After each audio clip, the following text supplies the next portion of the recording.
Student, हमने संप्रेषण तकनीकी में संप्रेषण का अर्थ देखा था कि संप्रेषण क्या होता है, संप्रेषण प्रक्रिया देखी थी और संप्रेषण के तत्व हमने देखे थे।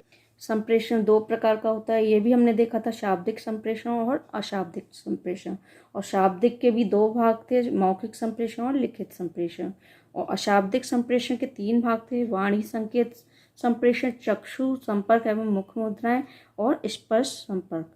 तो ये तीन भाग थे इनके। उसके बाद हमने देखी थी संप्रेषण में आने वाली बाधाएं कौन सी होती हैं। तो प्रमुख बाधाएं मैंने बता दी थी आपको, भौतिक बाधाएं और भाषा की बाधाएं, मनोवैज्ञानिक बाधाएं, पृष्ठभूमि की बाधाएं।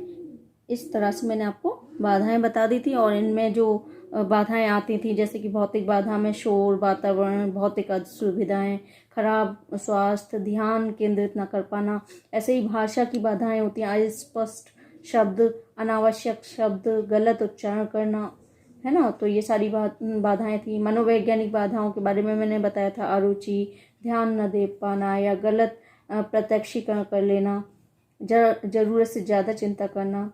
पृष्ठभूमि की भी बाधाएं हमने देखी थी। अब हम थोड़ी सी बाधाओं पर विजय कैसे प्राप्त की जाए ये हम देखेंगे। तो चलिए शुरू करते हैं। लेकिन उससे पहले आप लोग चैनल को सब्सक्राइब जरूर कर दीजिए। मैं हर बार बोलती हूँ कि वो बहुत ज़रूरी है हमारे लिए। जैसे आप एग्ज़ाम देते हैं और आपके लिए रिजल्ट में अच्छे मार्क्स आना ज़रूरी है, ऐसे ही हमारे लिए आपका सब्सक्राइब करना और लाइक करना बहुत ज़रूरी होता है। तो आप लोग चैनल को ज़रूर सब्सक्राइब कर दीजिए। चलिए शुरू करते हैं। संप्रेषण में बाधाओं पर विजय। आपको पता है संप्रेषण में बाधाएं तो आती हैं और बाधाएं आएंगी तो संप्रेषण अच्छी तरह नहीं हो पाएगा। तो उन पर विजय कैसे प्राप्त की जाए वो हम देखेंगे। पहला है यथासंभव सरल, सुगम, सुबोध तथा स्पष्ट भाषा का प्रयोग करना। जब तक सरल भाषा का या सुगम, सुबोध और स्पष्ट भाषा का प्रयोग नहीं किया जाएगा तब तक संप्रेषण प्रक्रिया ठीक से नहीं होगी, है ना। जिस अर्थ में जो संदेश भेजा जा रहा है वो उसी अर्थ में पहुँचे तभी संप्रेषण प्रक्रिया पूरी मानी जाती है। दूसरा है संदेश इस प्रकार से लिखा जाना चाहिए कि संदेश प्राप्त करने वाला उसे आसानी से समझ सके। तीसरा है संदेश में यदि किसी बिंदु पर विशेष बल देने की जरूरत हो तो आवश्यकता महसूस होने पर उसकी पुनरावृत्ति भी की जा सकती है, परंतु एक निश्चित सीमा तक ही। देखिए, जिन पॉइंट को हमें बहुत बल देकर बोलना है तो उसे हाईलाइट करना ज़रूरी है, या उनको दोबारा से मेंशन भी कर सकते हैं। फिर है एक साथ अनेक चैनलों का प्रयोग या आवश्यकता के अनुरूप एक के बाद दूसरे चैनल का प्रयोग भी किया जा सकता है। पांचवा है प्रतिपुष्टि की सही व्यवस्था की जानी चाहिए, तभी पता चलेगा कि संदेश अपना सही अर्थ प्रेषित कर सका है या नहीं।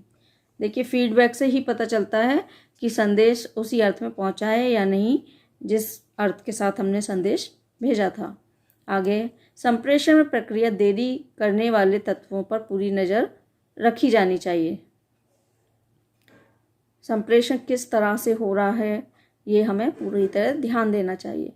सुनने की अच्छी आदत डालनी चाहिए, इसके लिए निम्नलिखित बातों पर ध्यान देना चाहिए। देखिए, संप्रेषण में अगर सही सुना जाएगा तभी अर्थ सही होगा। अगर गलत सुन लिया या थोड़ा सा भी चेंज हो गया तो अर्थ भी चेंज हो जाता है। तो सुनने की अच्छी आदत डालनी चाहिए। जो व्यक्ति संदेश लाया है उसे देखकर अथवा संदेश के लिफाफे आदि से संदेश के बारे में अनुमान लगाना गलत है। संदेश या संदेश लाने वाले व्यक्ति की बात ध्यान से सुनने की आदत डालनी चाहिए।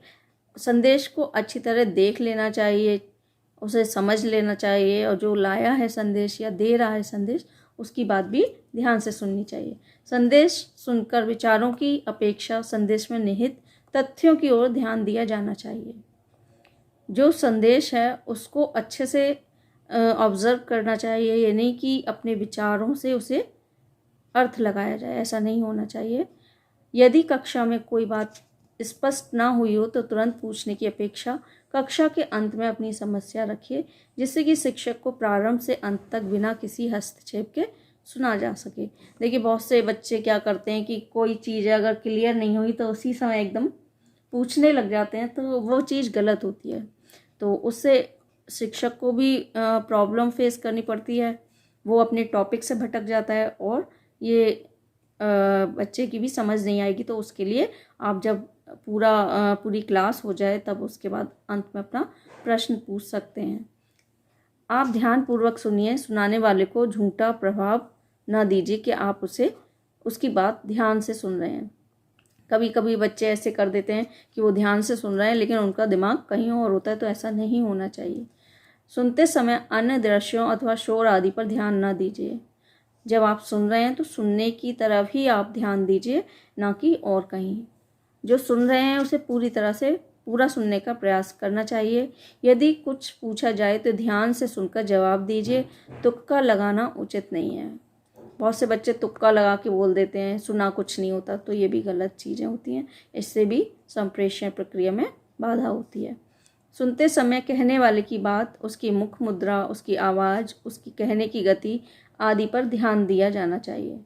देखिए जब कोई कुछ कह रहा है तो उसकी बात सुननी और उसके जो हाव भाव हैं, उसकी आवाज़ है, उसकी कहने की जो गति है उस पर भी ध्यान देना चाहिए। तभी भाव स्पष्ट होता है, तभी जो अर्थ के साथ संदेश आपको दिए जा रहे हैं वो आपके पास सही सही पहुंचते हैं।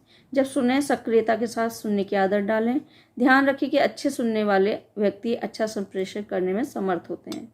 जो अच्छे से सही से सुनेगा वही तो सही से फीडबैक देगा कि हाँ उसी अर्थ में हमने सुना है जिसमें आपने हमें बताया है। कहने वाले की बात पूरे ध्यान से सुननी चाहिए। यदि कोई पास में जोर से बोल रहा है और उसके सुनने में व्यवधान पड़ रहा हो तो उसे बोलने से मना कर दें। सुनते समय यह ना सोचिए कि बताने वाला जो कह रहा है वह आप पहले से जानते हैं। यदि जानते भी हैं तो भी ध्यान से सुनिए। संभव है कुछ नए तथ्य आपको सुनने से प्राप्त हो जाएं जिनसे पहले आप परिचित नहीं थे। देखिए कभी कभी ऐसा लगता है अरे ये तो हमें पता है, तो ऐसा नहीं होना चाहिए। जो भी बताया जा रहा है उसे ध्यान से सुनना चाहिए। कभी कभी कोई नई चीज़ ऐसी होती है जो हमें नहीं पता होती, तो हर चीज़ को ध्यान से सुनना चाहिए। कहने वाले की बात ध्यान से सुनकर मनन करते हुए उससे प्राप्त होने वाले आंतरिक प्रक्षिप्त गहराई में छिपे अर्थों को खोजने का प्रयास कीजिए। यदि आपसे प्रश्न पूछा जाए तो ध्यान से प्रश्न सुनिए और सुनकर निश्चित कीजिए कि आप क्या उत्तर देना चाहते हैं। उसे सही संदर्भ में, सरल भाषा में व सटीक शब्दों में तथा संक्षिप्त में बताइए। तो ये आपकी समझ आ ही रही होगी। आगे देखते हैं। जब सुने पूर्ण मनोयोग से सुनिए, सक्रिय होकर सुनिए तथा सुनते समय महत्वपूर्ण बिंदुओं को संक्षिप्त में नोट करते चलिए। देखिए जब भी कोई कुछ बताता है तो उसे ध्यान से सुनिए, बिल्कुल अलर्ट होकर सुनिए और जो भी महत्वपूर्ण पॉइंट हैं उनको कहीं नोट कर लीजिए और समझ में ना आए तो पूछ लीजिए उन्हें। लिखे हुए संदेश को भली भांति पढ़िए, यदि आवश्यकता हो तो फिर से पढ़िए। पढ़कर स्वयं से चुपचाप निम्न प्रश्न पूछिए। जो भी संदेश है उसे पढ़िए और नहीं समझ आए तो दोबारा पढ़िए।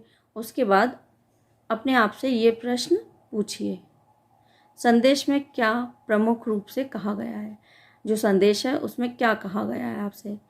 दूसरा है संदेश का क्या उद्देश्य है, ये किस उद्देश्य से आपको संदेश दिया गया है। तीसरा है संदेश में कौन कौन से बिंदु पर क्या क्या कहा गया है। तो ये हमारे संप्रेषण में बाधाओं पर विजय कैसे प्राप्त की जाए उसके कुछ उपाय हैं, मैंने आपको बता दिए हैं। आप लोग इसे अच्छे से देख लीजिए, रीड कर लीजिए, समझ लीजिए, जो ना समझ आए उसे पूछ लीजिए और कोई भी दिक्कत हो आप लोग कमेंट कर सकते हैं और चैनल को सब्सक्राइब ज़रूर कर लीजिए। मेरा आप लोग से यही कहना है कि आप लोग चैनल को सब्सक्राइब नहीं कर रहे हैं, देख रहे हैं लेकिन सब्सक्राइब नहीं कर रहे हैं। आपके देखने से हमारे लिए कोई फ़ायदा नहीं है। आपके लिए हो सकता है भाई, आप के लिए तो होगा ही, आप देखेंगे तो कुछ सीखेंगे ही, लेकिन हमारे लिए फ़ायदा नहीं हो रहा है। मुझे नहीं लगता कि आप लोग ये चाहेंगे कि हमारे लिए कोई फ़ायदा ना हो। उसके लिए आपको चैनल को सब्सक्राइब ज़रूर करना चाहिए और आप करिए।